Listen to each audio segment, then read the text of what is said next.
Psalm 23, a Psalm of David. The Lord is my shepherd, I shall not want. He makes me to lie down in green pastures. He leads me beside still waters.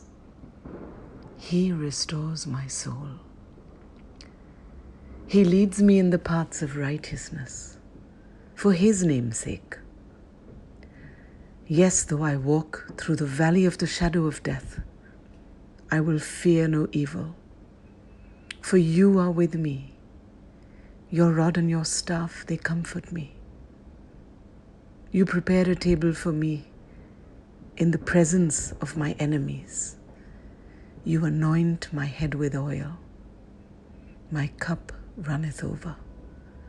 Surely goodness and mercy will follow me all the days of my life, and I will dwell in the house of the Lord forever. The Lord is my shepherd, I shall not want.